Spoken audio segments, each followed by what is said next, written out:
why RIST was chosen. So the first one, now this is not new to the VSF audience, but it is something that's, I think, a pretty interesting application of RIST technology, and it's a live play out of a actual on-air television channel from Brooklyn, New York to Sydney, Australia, being delivered over the public internet.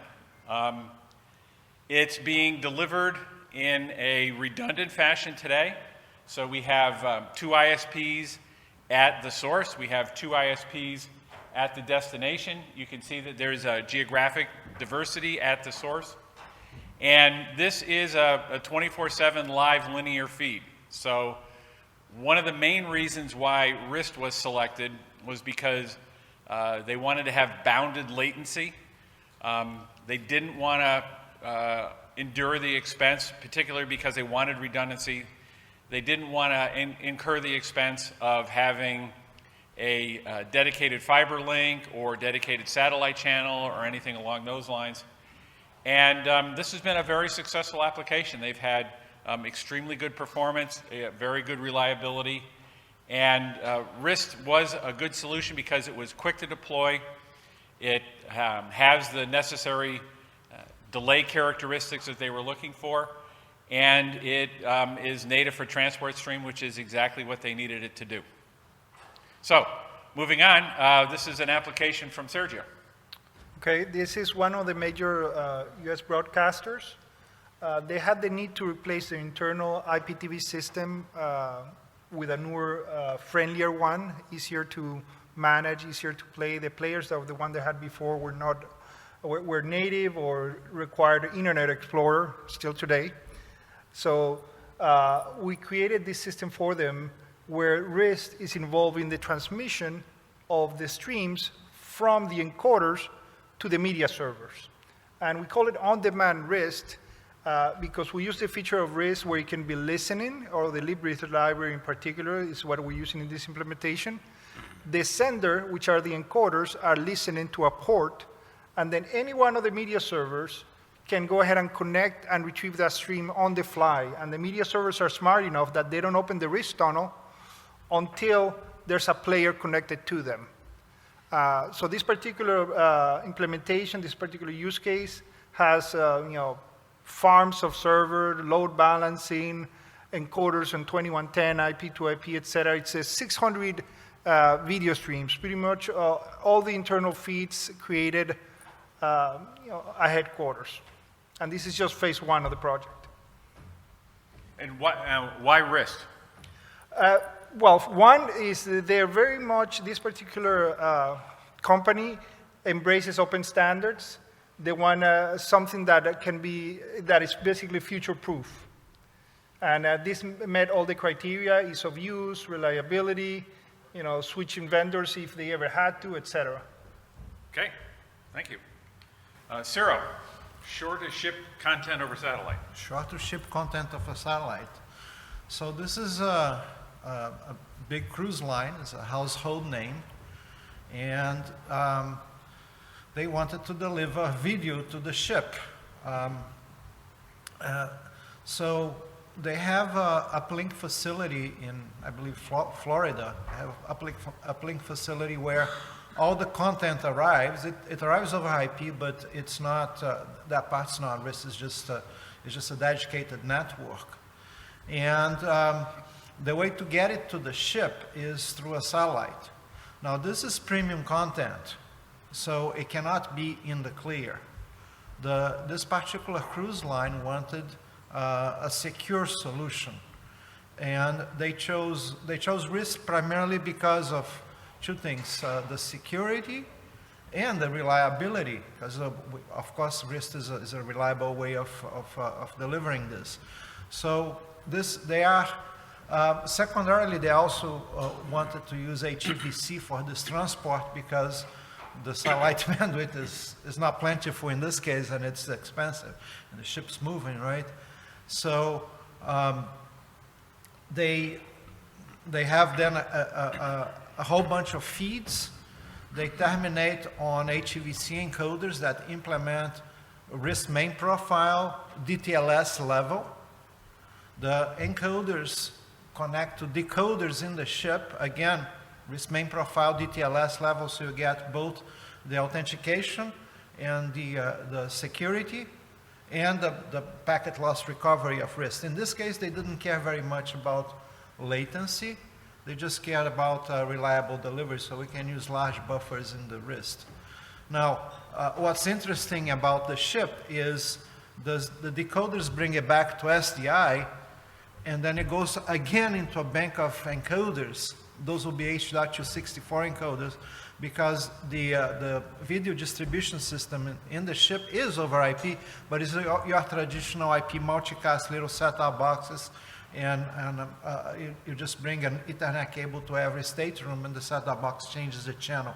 But that part, since it's a local network in the ship, that doesn't need RIST or anything. It's just plain straight vanilla UDP to the set-top boxes, and they just change channel. So RIST is allowing them to do that the key part of this, which is the transport to the ship while the ship's moving with reliability.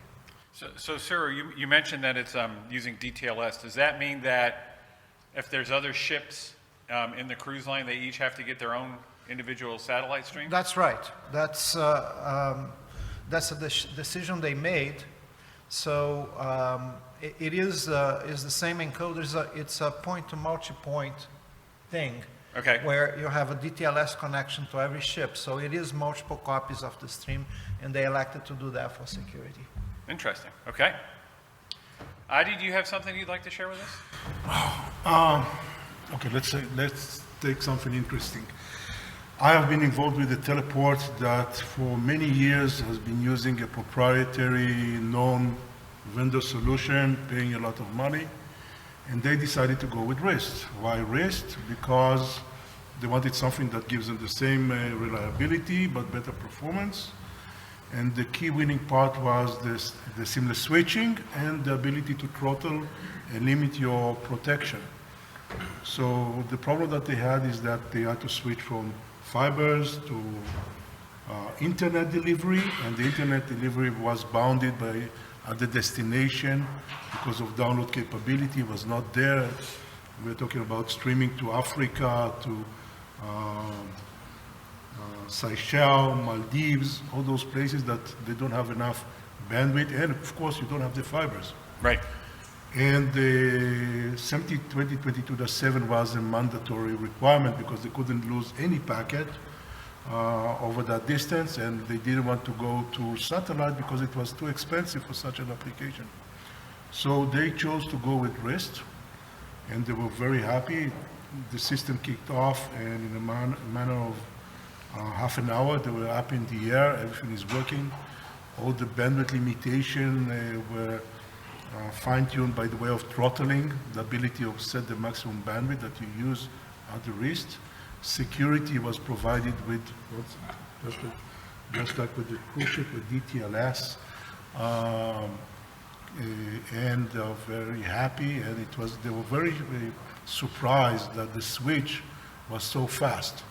Beforehand, it took them a lot of time to set everything up, and they had a lot of the problem with the bandwidth, but switching to that RIST, seamless switching, everything went out the door like in 30 minutes, and they're up and running. The project was supposed to be 3 weeks per site, and it was up and running in 2 weeks' time. It was just amazing. Well, that's kind of too bad. I mean, you didn't get to go do a field service visit in the Seychelles or the Maldives. I mean, that would have been nice. I didn't get to go to the cruise either. Yeah, man. That's no Trial at sea just worked. Darn. We need to put in a little hook, you know? Call home. Go ahead, Rick. Well, you know, it's funny, you talk about not being able to get to go somewhere, and everybody's going to say this is old news, but it's ironic in that it would have been astounding the last time we met in this room. 2 years and 3 months ago. Yep. And that's that we use RIST, and as my CBS had it as well as other formats, because nobody could go anywhere. People couldn't come into the station. So everybody sat there all over the world and looked at RIST and other formats, from people doing newscasts, sportscasts, and entertainment shows from their home. And like I said, everybody's, I'm sure you're sitting out there, oh, come on, Rick, tell us something we don't know already. But think about it. All this happened between the last time we actually sat in this room and now. So stuff happens quickly. So was there anything particular about RIST that made it suitable for your application? It is very reliable for at low latency when you're dealing with consumer-grade internet connections. Anybody who has cable internet at home, as do a lot of our news reporters and on-air talent, knows it's extremely asymmetrical.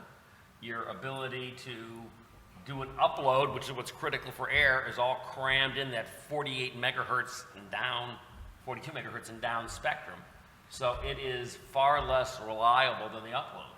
And RIST, if latency is an issue, RIST has proven to be very, very reliable at getting that on the air, whether it's for news, whether it's for sports, or whether it's for entertainment, all of which over the last 2 years plus has been insanely used. Wes, can I add something? Yeah, please go ahead. If we're talking about COVID, in this particular project, one of the things that was an advantage using RIST that they couldn't do before was we established the DTLS tunnel, the RIST main profile tunnel. Now that tunnel is bidirectional. You can carry it's not like send one direction to the ship. If you go to the Maldives, to the Seychelles, and you create a tunnel, now with the tunnel we could control the devices that were behind us, meaning that you didn't have trained personnel to be on site. You just deployed the solution, create a tunnel. Now you can control devices, encoders, decoders, PTZ cameras, whatever you need, you can do that from far, far away across the big pond, control that using the RIST advanced profile. This was a big advantage, so they didn't have to have any trained people on site, just do the basic connections to the network, do the delivery, but also do the control. So many PTZ installations. I have an example for the cruise ship that we're doing, and they wanted to bring back the feeds, the RTSP feeds from local security cameras. They have a tunnel, send it back, and that's it.